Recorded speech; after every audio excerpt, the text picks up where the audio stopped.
Okay, here's my objection. They say myopia control. Why not prevention? Prevention by optometrists, prevention when you're zero adopters, prevention when you're 20/20, prevention when you measure yourself at zero adopters or minus a half or plus a half. Well, here's a lecture on myopia control, never prevention.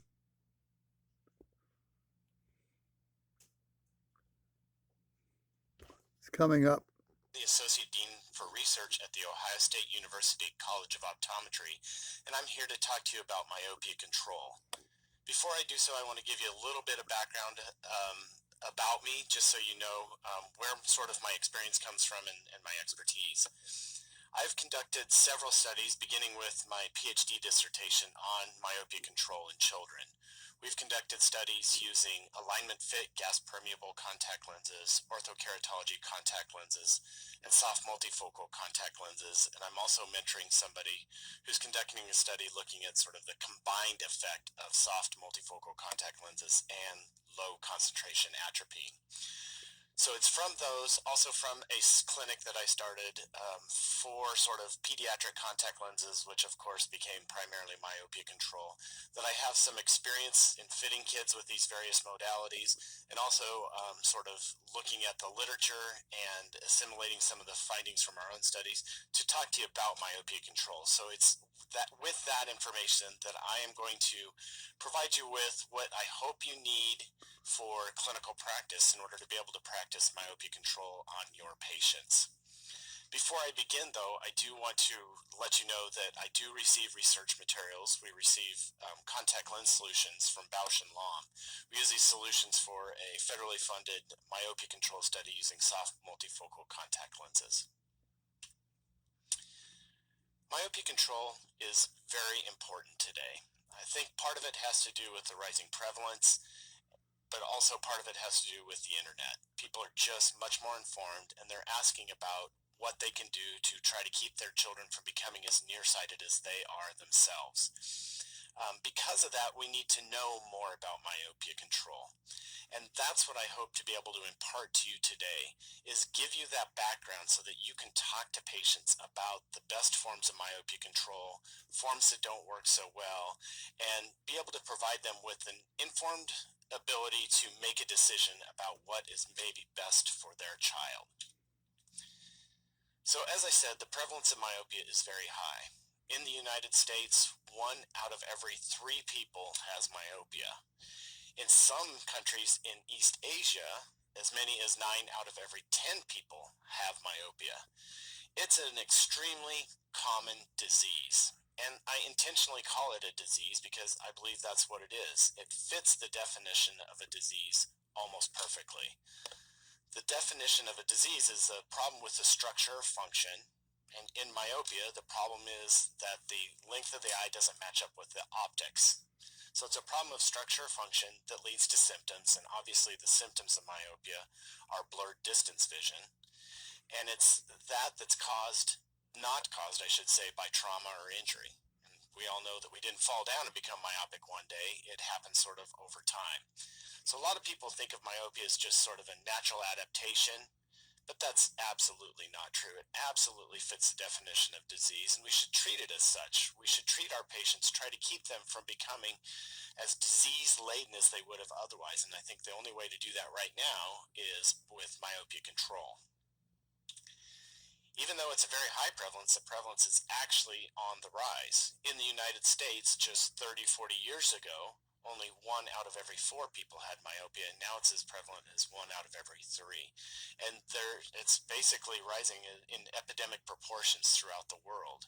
So it's something that I think we are becoming more and more concerned about as time goes on, and I think we as doctors should treat it as such. Our patients are concerned, we should be concerned, and we should do what we can to try and treat it appropriately. Interestingly, myopia costs the world $8.2 billion per year. To put that into perspective, if you talk about 8.2 billion seconds from right now, the year would actually be 2277.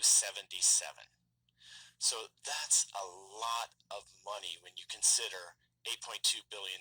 It doesn't sound like that much on a global scale, but when you sort of put it into perspective in terms of 8.2 billion seconds from now, the world, the year will be 2277. I think that gives you an idea of just what a burden this is on society. Now, you know that the risk of sight-threatening problems increases with the increasing amounts of myopia. So if you have greater than 9 diopters of myopia, you're over 100 times more likely to have some sort of myopic maculopathy. But what you should keep in mind is that even people with lower amounts of myopia are still at risk of this myopic maculopathy or vision loss.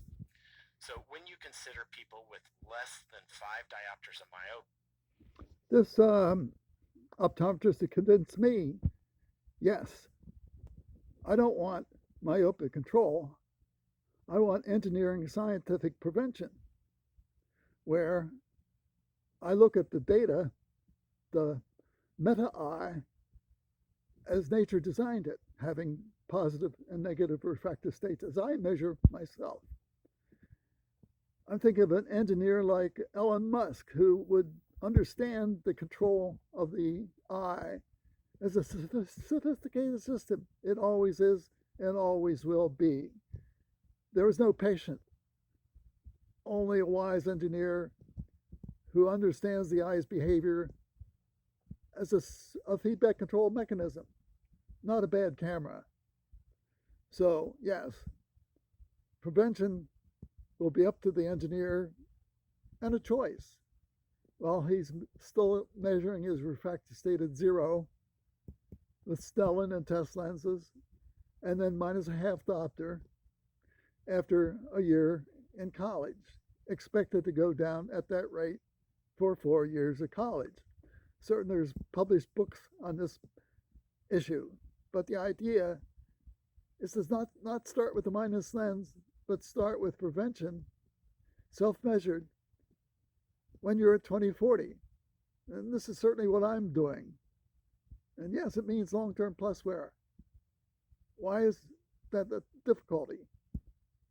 Even Rupa Wong doesn't wait till her kid's refractive state is measured negative. She starts prevention when they're 20/20 and keeps after them to save, preserve, protect their 20/20 when they don't have any problem at all. Perfect 20/20. Yet she keeps after them to keep their eyes at 20 inches. That's a type of scientific prevention I'm willing to talk about, and I think an engineer who designs control systems will understand the scientific logic of it and the math and all of it. But it's still a choice, not something you can never prescribe prevention. And this is true for Jacob Rafelson, who had an idea, but the ignorance of the public made prevention totally impossible. So keep that in mind, and I can conceptualize a prevention study where the engineer does exactly what I'm doing, makes accurate refractive measurements personally, and keeps doing it. Add your own commentary, and thank you.